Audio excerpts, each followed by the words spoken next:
Welcome to Bandit's Keep, Actual Play. I'm Daniel. Today we are continuing my solo original Dungeons & Dragons campaign using Chainmail as the combat system and outdoor survival.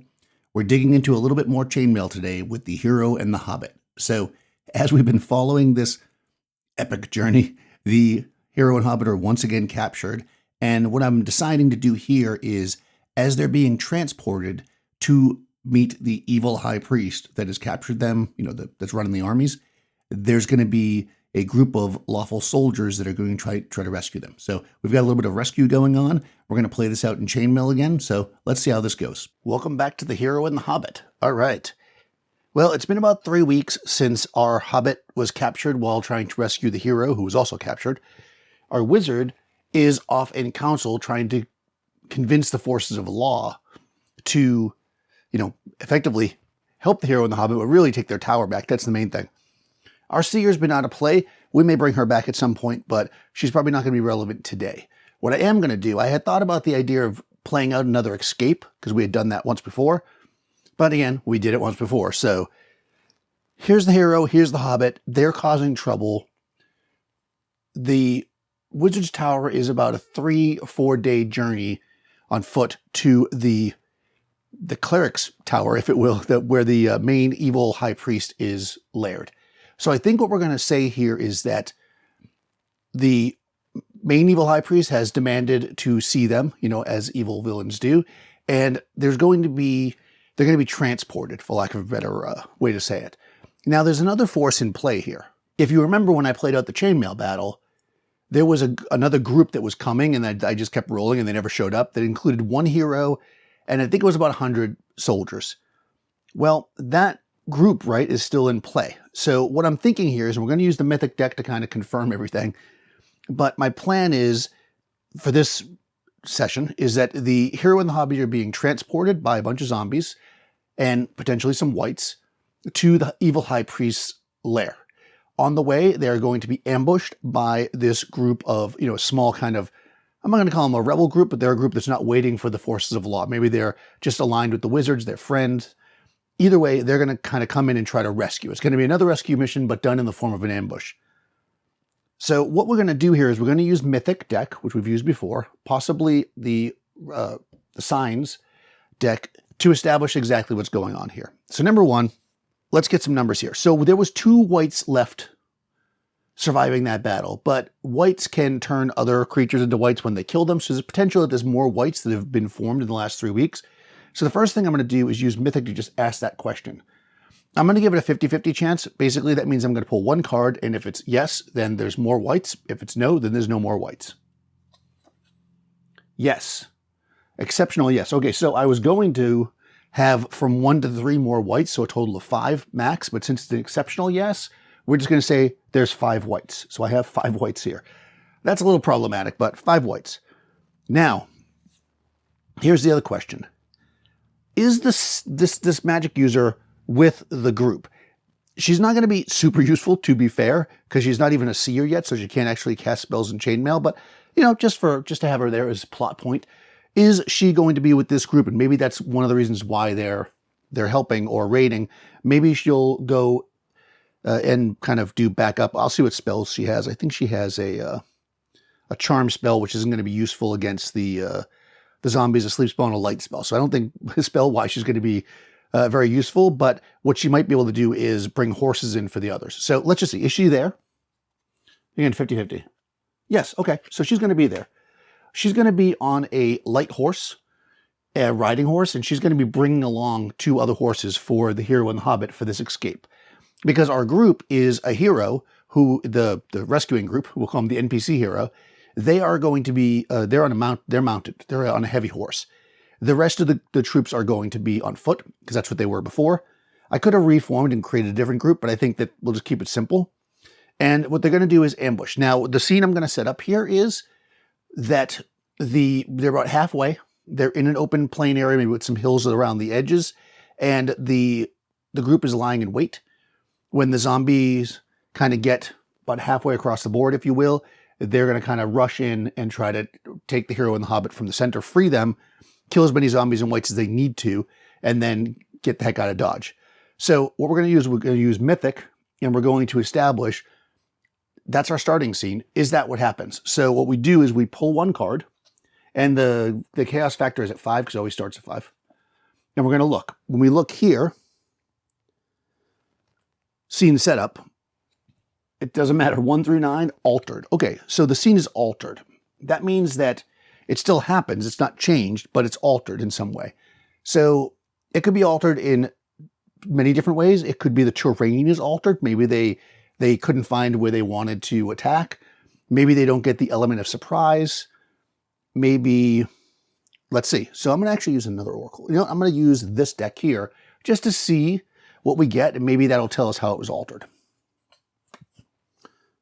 Fire, burning, bright, aroused. Dragon searching, covetous, guilted. Ooh, that's interesting. With fire burning and a dragon, that makes me think that in searching, that makes me think that we might actually, and we have aroused as well. So is there a dragon? So this is what I'm going to do. I'm going to use this other oracle. So this is just part of Roll the Bones. And this die has a skull, a sun, or nothing. So I'm going to roll this to see if this thing is good or bad for us. Or neutral. It only counts if it's in the box. Bad. Okay, it is bad for us. So let's see. It could be bad in multiple ways. Let's see. Is it that I'm not going to have a dragon join the fight because that would be a little bit too... Actually, you know, let's use the Mythic deck. So what we're going to do is... I mean, we're not going to start with the dragon being there. That would be ridiculous and would just make this impossible. So we're just not going to do that. So what we are going to do, though, is we're going to look here. And I'm going to say, I think it's unlikely that a dragon would just join this fight. I mean, why would they? I can't imagine a dragon thinks this is that important. So we're going to look here and we're going to say, very unlikely. I'm going to draw 3 cards. 3 cards. If all 3 of them are yes, then the dragon is going to join this fight at some point. They're not going to start there, but they'll join. No. Okay, so the dragon's not going to join this fight, which means that it's something happening somewhere else. So does the dragon delay some of the forces of good and will cut down the number that I was going to use? There was about 100 of them before. So is the dragon effectively made the forces of good a smaller group? I'm going to say that's 50-50 because I don't really know. So no. Okay. Now we also have searching. We have burning, bright, aroused. How else could this dragon be? Maybe it's not the dragon. Maybe it's this. Okay, so maybe, is there some kind of, which would be interesting for her, is there some kind of magic user? It's not going to be a wizard, but is there some kind of magic user involved in this group instead of the whites? I was going to have it be the whites, but is there a magic user instead? We'll go 50-50 on that. Yes. Okay. Well, let's do this. Let's see what level they are. 6. Okay. There's going to be a 6th level magic user involved with this group. So I'm going to whip up a 6th level magic user as part of this group. I'm going to get us lined up with our 100 soldiers of law, our zombies, our hero and the Hobbit, and then we'll come back and we'll make this raid. So it wasn't altered. Again, it wasn't altered in the way they didn't get surprised. So we are going to have surprise, thankfully. So let's see where this goes. Okay, so for this, we're going to use this part of Chainmail, man to man. This is what you're supposed to use for like castle sieges and stuff. So I thought it'd be good for here. So where before, each one of these figures represented, except for the hero figures, represented 10 or 20. Now they represent a single person, and we're going to use a different kind of combat for this. Now, I did say with our oracles that the attackers, that is these guys here, who you can't really see, those got surprised. Now, there is no surprise in man-to-man, so what I'm going to do is I'm going to count the first round of combat as if the defenders, the zombies basically, are attacked from the rear, even though they're not actually necessarily getting attacked from the rear. And we're going to go from there. So when that happens, the attacker wins initiative the first round, because in this, combat is not simultaneous. It actually, if you kill somebody, they don't get a return blow. And then the second round, the enemy is going to go second.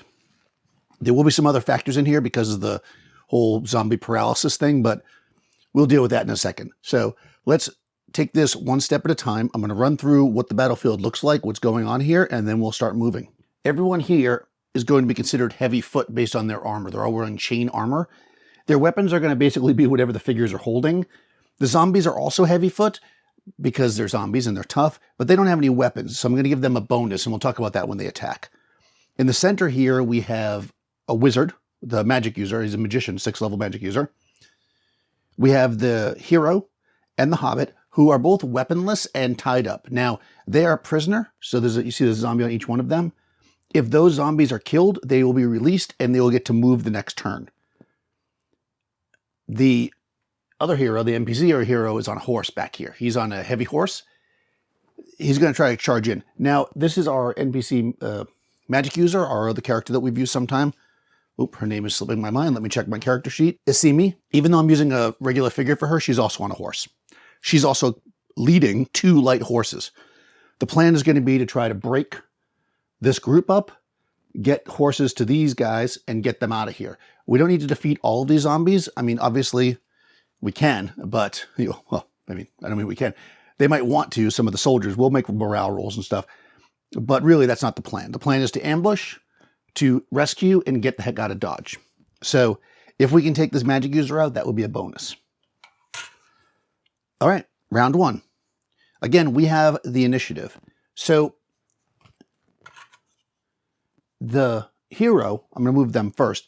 They're going to charge. I think I'm close enough. They're going to charge these zombies in the middle, hoping to break their morale.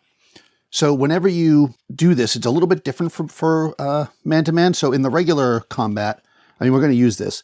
There's a chart here, right? So he's heavy horse. So attacking you is heavy horse. They are heavy foot. So they've got to get a 9 or better on 2 dice to hold their position. However, in man-to-man, it breaks it down. He's not going to rout the whole group.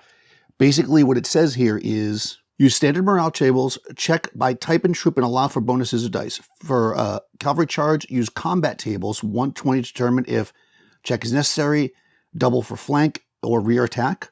Okay, so we're going to double him. It says 4 heavy foot must check if charged by 1 heavy horse. So basically, he is double that. So 8 heavy foot would have to check if charged by a heavy horse, but he's actually 4 heavy horse.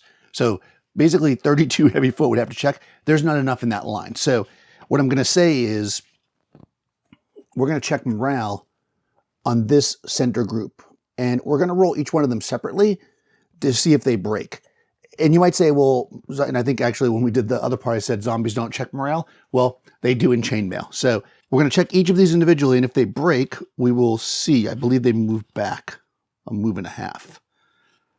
Let me just check that real quick before we start moving people. Units that fail score require retreat 1.5 moves. Backs to enemy. It must rally. Okay. All right. So basically, we're going to walk through these guys one at a time. And if they fail, I'm just going to tip them on their side. And then we're going to move them all the ones that need to move at once. The wizard won't have to check morale ever. So I'm going to say they're charging this way. Let's say that all of these. So I'm going to start right here, and I'm going to go clockwise around. So guy in the center fails. Needs to get a 9, remember. Next guy fails. Fails. Fails. Charging can be very powerful. Makes it. Fails. This is an important one. This is one of the ones holding the hero. Fails. That's good.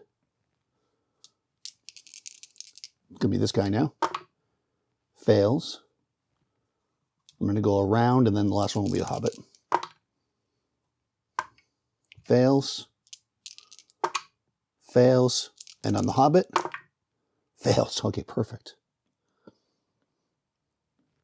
Now, I am going to treat this like I do in the other one, which is that if they break because of a charge, the charge has to continue its full length. So we're going to actually run everybody back where they need to go now. So first of all, let me move our hero. So his charge is...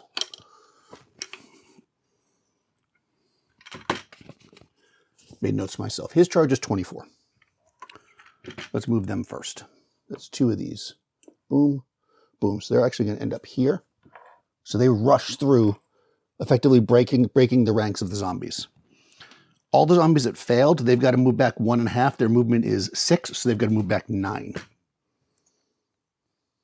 So I'm just going to go like this. 9 would be here. What I'm going to do is just move this guy. The simplest way to do this sometimes is just reform them all around. It doesn't have to be perfect for this. But what I am interested in is, actually, this is going to be interesting because they're going to run into these guys. And they're routed, so they're going to run into our group and be attacked. They were here. Maybe I should have measured it. I said it doesn't matter that much, but maybe it does. Because it could also push them off the table. Oh, I actually put them in exactly the right spot. Look at that. I'm leaving them like this because they are routed. So I'm going to put them on their side. When they are killed, I'll turn them over. I don't know why that guy's standing up. That guy did not break. Okay. Okay, that's move 1. You can't see it, I don't think, but right here, 1 zombie encountered 1 person. They are routed, so we're going to deal with that in a second. We're doing all movement first. Now, of course, well, the plan was for her to come in and bring the horses. I was going to have her do it next turn when they're free to move, and I will still do that. But the reason why I'm not going to do that now is because, well, that wizard's not going to get to go. You know, she's going to move in. Her move is actually 30. Her regular move is 30 because she's treated as a wizard, so she can easily get there and drop the horses off. It takes half move to mount and unmount. So yeah, that's not even 15 away. So she's going to actually move right up to here and drop off the 2 horses. Okay. Putting yourself a little bit in danger, but I think we'll be okay. And now these guys are going to charge. Okay, so their charge move is actually 12, which means they could charge right through this group. Now, they're not on horses, so they don't have to keep going. So they're basically just going to move right up and attack.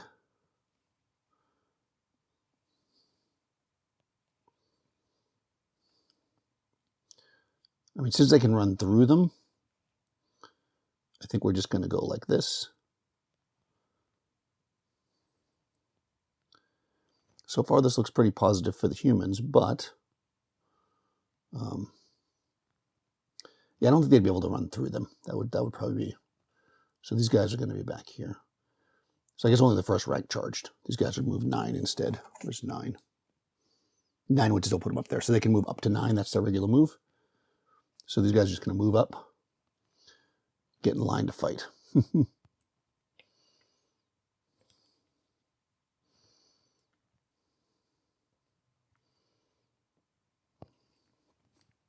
Next turn, they'll be able to move through the melee and up to the stuff. But this first turn, I'm just going to move them here. Again, they have 9 moves, so that's plenty to...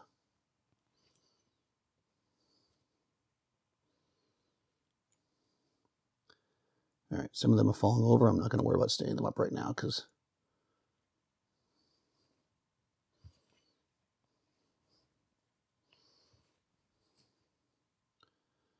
Okay, so they all move up. These guys here, yeah, their normal move would get them to the zombie. So they're also going to charge up because there's a reason for charging. It gives a bonus.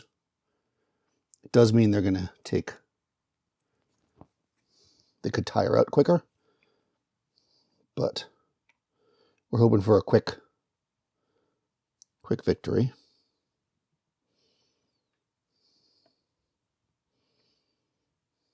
A couple of these guys are going to stay back because this guy's engaged in a melee, and I don't want to... Actually, these guys are routed, so they're going to move up on the routed guys and attack them. Can they get over there? Yeah, they can actually. Okay, I'm just going to do that many because that's how many when I made the decision, that's how many were there. Okay, oops, he's not down. These guys over here, we're going to move. Again, we're just going to charge into these guys because the plan is to break up the horde just to get to rescue. Okay, it's...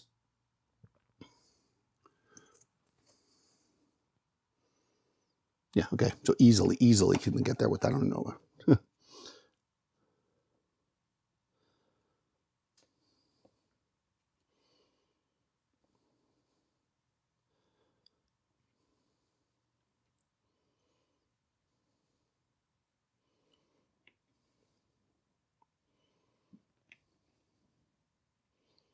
Yeah, all this seems positive right now, but we haven't got into the combat yet.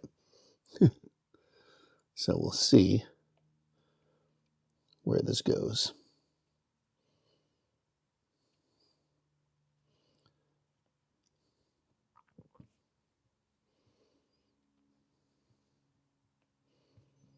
And because this is going to be part of a longer campaign, I am keeping track of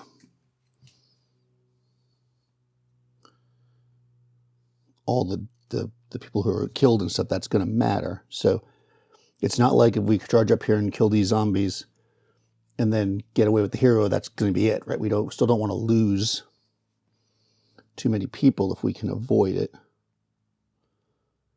The good thing is we are faster than the zombies, so we should be able to run from them. Okay. Oh, nobody went after that one guy, and he can't reach it, so I guess we should have probably have done that. There's one zombie just sitting there. Okay, and also obviously the wizard's just sitting there. All right, so now everybody has moved, and that's the end of turn one, because again, the enemy can't move turn one because they're surprised. So now we're going to get into these melees. So like I said, this is a little bit different system. Anybody who charges gets plus, let's see, hold on. Okay, so we get to add 1 to the die because we're attacking from the rear, as it would be, or we're surprising them, I should say. And, well, you know, it doesn't say anything about charging here, so I'm just not going to worry about the charging. We'll just call it what it is.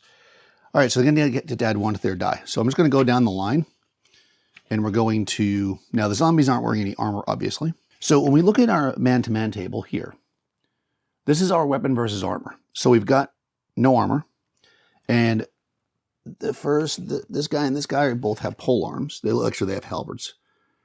So they need an 8 or better to kill the zombie. So first guy, he gets +1 to this, needs an 8 or better. He does not kill him. Second guy, that's a 10. That zombie's dead. Yeah, dead. Next guy he's an archer, so I'm going to say archers use daggers. A dagger against no armor only needs a 6, actually. That is a 7, so that guy's dead.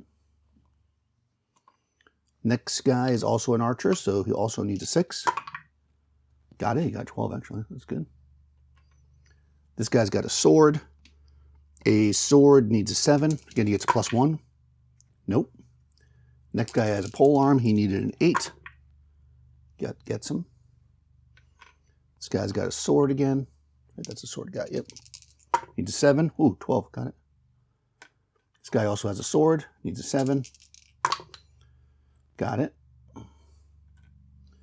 This next guy has an axe. Battle axe needs an 8. That's 10, so got it. Polearm needs an 8. Nope. Sword needs a 7. Got it. I don't know if you can hear that. There's a helicopter. Okay. Now, here's the only downside. When you charge up on the zombie or whatever, they paralyze you for 1 turn. It's not actually going to make a difference right now. But everybody who fought in that front row is basically paralyzed for this turn and can't move next turn, basically, because they're paralyzed. Okay, coming down to the next person. Oh, I put 2 on that one. That guy has a spear. A spear needs an 8. Nope. This guy's got an axe. Axe needs an 8.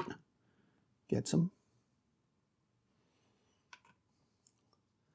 That guy has a sword. Gets him. That's a polearm. Needs an 8. Oh, +1, so that gets him. Sword. Ah, oops. Gets him. Okay, this might actually go in their favor. Sword. Gets him.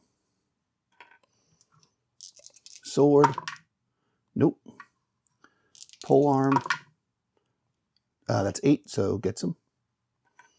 And spear. Gets him. Okay. Cool. Doing pretty good over here. I knocked a bunch of these guys over, but okay. Are they all over here? I guess they're just standing here. Okay. Okay. Let's go through here. I know you probably can't see it that well. Again, spear needs an 8. Actually, if the man is dismounted and prone, dice corp 7 or better to kill. That's in plate armor, but I'm going to treat that as anyways, but that doesn't know. Next person, there's actually 2 on them. The first one's this axe, but kills him. This guy, there's a spear. Gets him. That's a polearm. I don't know why he's laying down. Gets him. Oh, you can see my dice. What's wrong with the... okay, we have a spear. Needs an 8. 7 + 1 is 8. Oh, actually, I already did that guy. I'll take that for the next roll. That's fine, actually. Sword. Kills him. Sword. 6 + 1 is 7. Gets him. Sword. Okay. That's good to have more numbers, huh? That's a polearm. Nope. Got a spear over here. Nope. And I don't think you can see it, but there's a dagger. Who gets him? Okay. Okay. All right. We're doing pretty good right now. We'll see what happens next round. If you've been enjoying these actual play videos, please do take a moment to like the video and subscribe to the channel if you like that kind of stuff.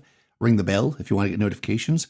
Also, check the description below. You'll find links to all the different stuff I use while playing the game, most of it anyways. And you'll find a link to my Discord server if you want to join the conversation, and also my Patreon if you'd like to support the channels. I'll talk to you soon.